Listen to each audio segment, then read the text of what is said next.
on the bend. And hi everyone. As you can see, I am in the process of playing this game, and I hope you don't mind if I play while we talk. It is January. Well, it's January, so Happy New Year, and we've been talking about rules for life. Play well, finish strong. And we've mentioned how there's a game called The Game of Life, or you could play a game like I'm trying, which is Perplexus. It's got this little shiny ball inside this big ball with a maze in it, and I have to try and get the ball through the maze in order, and it's very hard. I'm getting a little frustrated, but I'm gonna keep trying because I want to win the game. And I feel like I'm responsible for finishing it because a friend got this for me as a present, and it's now expected that I will play and hopefully win. And I'm not going to win by complaining about how hard it is. I will win by trying again and again, as I'm about to do, even when I'm frustrated. It's fine. It's fine. Do you have any games that you play that are really hard? Well, hopefully you take the same tactic I'm trying right now and just keep persisting at it, which I'm going to do right now. But right now, you are going to stand and sing and dance our praise to God, and I'll check in with you later. Bye.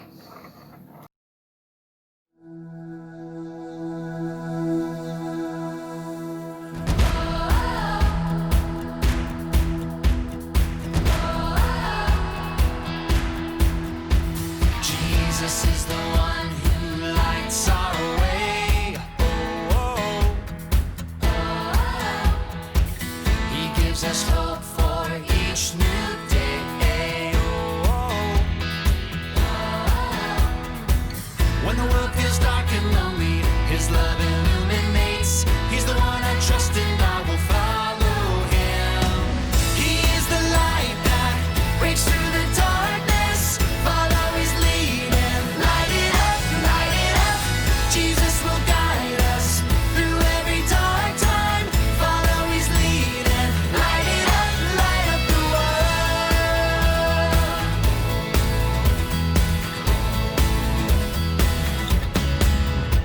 Jesus is the one who lights our way. He gives us hope for each new day.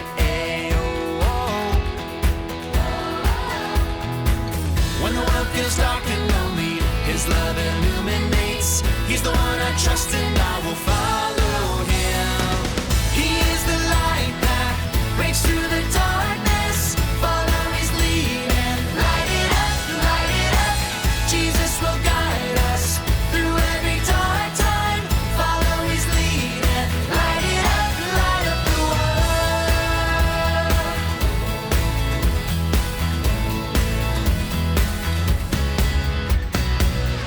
I'm gonna follow Jesus wherever He will lead me. I'm gonna follow Jesus all the way.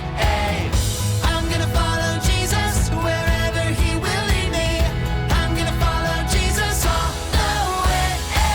He is the light that breaks through the darkness. Follow His lead and light it up, light it up. Jesus will guide us through every dark time. Follow His lead and light it up the world. Light up the world. Light up the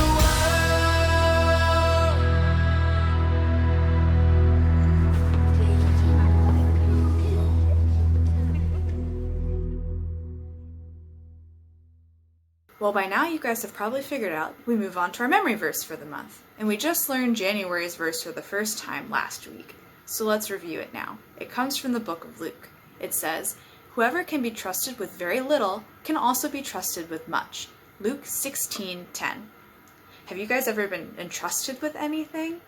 I know when I was little, maybe the responsibility was just putting my socks in my hamper, but then as I got older, I got more responsibility, like putting all my laundry away and folding it after it had been cleaned.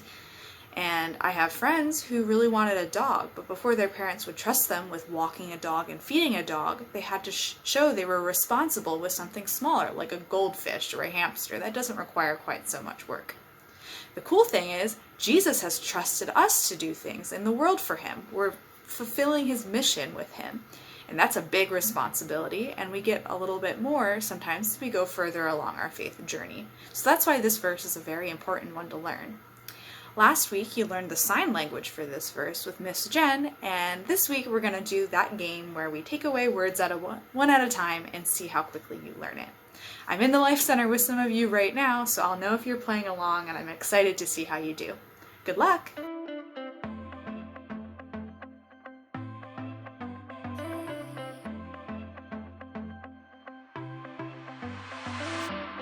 Everywhere that I go, you're there with me. Even in the night when I cannot see, I know you're by my side and I will be just fine. Oh God, you're always good to me. I wanna say thank you. I will live my life to praise you, and lift you high. Every night and day, I'll follow in your ways. I wanna say thank you. I wanna say thank you, God. Every breath that I take, you give to me. Every brand new day is a blessing. I know you're by my side and I will be just fine. Oh God, you're always good to me. I wanna say thank you. I will live my life to praise you, and lift you high. Every night and day, I'll follow in your ways. I wanna say thank you. Great job! Why don't you say it together with me one last time? Let's quote Luke 16:10. Whoever can be trusted with very little can also be trusted with much. Luke 16:10. Great job. Well, let's learn about what the Bible tells us to do with our responsibilities in this Bible story. The Bible. It's 66 books of history, stories, letters, and poetry that fit together to form God's one big story. The epic adventure of how He created us and loves us so much that He made a way to rescue us. As we travel through the Bible, from Genesis to Revelation, we discover people who met God and found their lives changed forever. Now, for an amazing story, inspired by the book of Proverbs, chapter 6, verses 6 through 8. King Solomon was young when he became ruler of Israel after his father David. One night, God spoke to him in a dream. Ask for anything you want me to give you. What? Solomon had just been given the greatest gift of all time. He could have asked for anything. Unlimited money, the power to defeat all of his enemies, or even to be the best-loved, longest-living king of all time. Instead, though, Solomon made a different ask. Lord, you have now made me king, but I'm only a little child. I don't know how to carry out my duties, so give me a heart that understands. Then I can rule over your people. I can tell the difference between what is right and what is wrong. Solomon asked for wisdom, and God gave it to him. In fact, Solomon became known as the wisest man to ever live. Over the course of his life, he shared many wise sayings that were later recorded in the book of Proverbs. These sayings are to help people do what is just and fair, to help young people learn wisdom. Only fools refuse to listen and learn. The wisdom recorded in Proverbs gives godly advice about nearly everything, from using words wisely to staying away from trouble. But the most famous passages talk about the value of hard work. You people who don't want to work, think about the ant. Consider its ways and be wise. It has no commander, it has no leader or ruler, but it stores up its food in summer. It gathers its food at harvest time. When was the last time you paid attention to an ant, other than the one that you were going to squash on the kitchen floor? To better understand what Solomon means about work, well, I think it's time we take a closer look. Did you know that there are about 1 million ants on Earth for every single human? Yikes! My skin is crawling right now. But just look at how amazing these little guys are. Like Solomon said, nobody lays out a set of rules for them. Nobody offers them an allowance or more screen time if they finish their work. God made them in such an incredible way that they stick with it and get the job done. In fact, some ants can lift up to 50 times their own weight. If you were that strong, you could lift an entire car. And ants use that super strength to store up their food, just like we see in Proverbs. And ants also work smart. They leave a special trail of chemicals, called pheromones, that tells them where they've been so they don't get lost or repeat themselves. And ants are incredibly creative. They actually farm aphids in order to have a constant supply of the honeydew aphids release. And the ants' creativity doesn't stop there. In times of flooding, ants will even protect the queen by forming a lifeboat with their own bodies. Just like Solomon reminds us, ants do whatever it takes to gather up the food they need and to protect their colony. They know how to get the job done, and that's with only about 250,000 brain cells. But you? God made you with 10 million brain cells. He's given you everything you need to work strong, smart, and creatively. And because God has given us so much, there's so much more we can do. In the New Testament, Luke records some of Jesus' words. Much will be required of everyone who has been given much. You are creative and strong. You have a brain that works like no one else's. You are determined. And most of all, you are created in God's image. That means that you can work hard at whatever it takes to show love to God and the people He's made. Sometimes that might look like helping raise funds to provide clean water for kids on the other side of the world. Sometimes that might look like cleaning your room before your mom has to remind you 5 times. Or working hard to help your little sister to build an epic Lego palace. Whatever your work, remember Solomon's wisdom. You people who don't want to work, think about the ant. Consider its ways and be wise. It has no commander, it has no leader or ruler, but it stores up its food in summer. It gathers its food at harvest time. Be wise. Work hard. God has given you everything you need to follow through.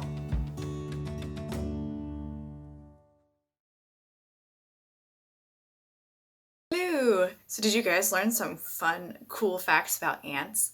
I love learning new facts about animals and all the other parts of God's creation, and it's so neat how God's creation teaches us things about how God wants us to live, like we learned in today's story. So to make sure you understood the point, I have a few review questions for you, and those of you in the Life Center can go ahead and yell them out, and people at home can yell them too. I might not be able to hear you, but go for it. Why not? So my first question for you is, who was the ruler in Israel in today's story? Who was the king? What was his name? King Solomon. Yes, we talked about Solomon, and he's the king who God told him he could ask for anything he wanted. And what did he say he wanted? Candy! Just kidding. I would have maybe asked for candy. Solomon's a lot better of a ruler than me. He asked for wisdom, which was a very smart thing to ask for. He's already pretty wise, I think. And because he asked for this, God granted his wish, and he ended up being known as the wisest person in the whole world. And he collected a lot of his wise sayings in a book that we have in the Bible. What's that book of the Bible called where we go to learn wisdom? Proverbs. That's right, we go to the book of Proverbs, and in that book was today's lesson we learned. What animal did Solomon talk about in our verses in Proverbs?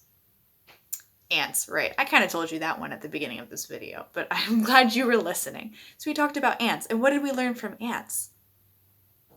To work hard. Ants are always working hard. They're storing up food all the time. I don't know about you, but I've never seen an ant that was just sitting still. They're always walking somewhere or other, walking back to their home, bringing food back, looking to go find food. They're always working hard. They're definitely not lazy. They work hard, and we learned the same thing because God built us to work hard too in order to make the world a better place. And that's a responsibility, something God expects of us, but it's such a gift too to partner with God on his mission. And we're showing God's love to people. And our life shows a bigger purpose because we're working hard for God. The Bible tells us to work hard at everything we do, not as if we're serving other humans, but as if we're serving God. And that definitely motivates me to work hard because I want to make God proud of me, for sure. Have you ever had to do something hard in order to help other people? I went on a mission trip with our church to West Virginia where it was hot and sweaty and there were a lot of big bugs everywhere, but we were doing what God called us to do to help those who might not be able to help themselves. Maybe in your case, you help mom and dad by cleaning up around the house, which isn't easy. It can definitely be hard depending on how messy it is, but it's worth it and it makes God proud and you're just showing that you're obedient to God. And sometimes homework is maybe hard, but you want to keep trying, work hard at it, and maybe you'll get a job where you're using that subject, like math or science, to help other people. All the subjects can do that. We're all working to make the world a better place in God's name. And all those little things you work hard at will add up over time, and you also pray hard to help other people. So working hard, but also balancing it with Sabbath. God tells us to rest on He rested on the last day of creation, and we rest on Sunday. So it's a balance. So work hard, rest well, and God will be so proud of you no matter what because He loves you.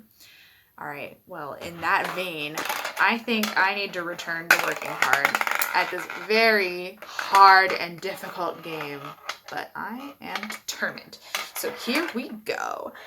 You probably don't want to watch me as I try and struggle and maybe fail at doing this game over and over again. So I will say farewell for this week. Go work hard. Bye. I gotcha. Look, I get it. Work is hard, but if we don't work, nothing will ever get done.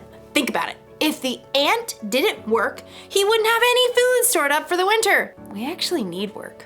Plus, think about Jesus. He gave us an example for how to love people and serve others, and he always did it gladly, working with all his heart.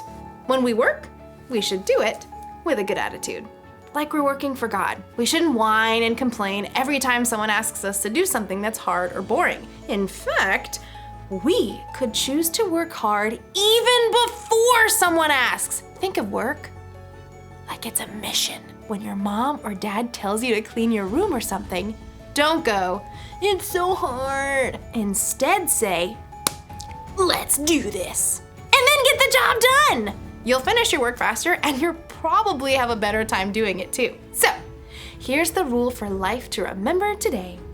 Work hard. When you work, put your heart into it. It'll feel good to accomplish something. And when you play, you can put your heart into that too. Yes! Mission accomplished! See you next time.